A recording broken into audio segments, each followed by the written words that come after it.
പ്രതിഷേധങ്ങൾക്കിടെ guest അധ്യാപക വേതനത്തിൽ ചർച്ചയ്ക്കൊരുങ്ങി സർക്കാർ. പ്രശ്നം ചർച്ച ചെയ്ത് പരിഹരിക്കാൻ ഉന്നത വിദ്യാഭ്യാസ മന്ത്രി ഡോക്ടർ ആർ ബിന്ദു ഉദ്യോഗസ്ഥരുടെ യോഗം വിളിച്ചു. കോളേജ് വിദ്യാഭ്യാസ ഡയറക്ടറേറ്റിലെയും ഡെപ്യൂട്ടി ഡയറക്ടറേറ്റിലെയും ഉദ്യോഗസ്ഥർ യോഗത്തിൽ പങ്കെടുക്കും. ഗസ്റ്റ് അധ്യാപകർ പ്രത്യക്ഷ സമരത്തിലേക്ക് നീങ്ങാനിരിക്കുകയാണ് പ്രശ്നപരിഹാരത്തിനുള്ള സർക്കാരിൻ്റെ ഈ നീക്കം.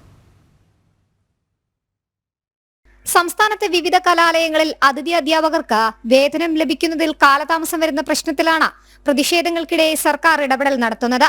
പ്രശ്നം ചർച്ച ചെയ്ത് പരിഹരിക്കാൻ ഉന്നത വിദ്യാഭ്യാസ മന്ത്രി ഡോക്ടർ ആർ ബിന്ദു ഉദ്യോഗസ്ഥരുടെ യോഗവും വിളിപ്പിച്ചിട്ടുണ്ട്.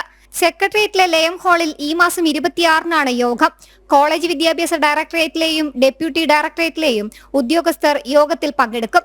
സുവ്യക്തമായ സർക്കാർ ഉത്തരവുകൾ ഇതുമായി ബന്ധപ്പെട്ടുണ്ടായിട്ടും അതിഥി അധ്യാപകർക്ക് വേതനം വൈകുന്നത് എന്തുകൊണ്ടെന്ന് യോഗത്തിൽ പരിശോധിക്കുമെന്നാണ് മന്ത്രി ഡോക്ടർ ആർ ബിന്ദു പറയുന്നത്. അതിഥി അധ്യാപകരുടെ കടുത്ത പ്രതിഷേധത്തിനിടെയാണ് പ്രശ്നപരിഹാരത്തിനായി സർക്കാർ ഒരുങ്ങുന്നത്. ജനം, തിരുവനന്തപുരം.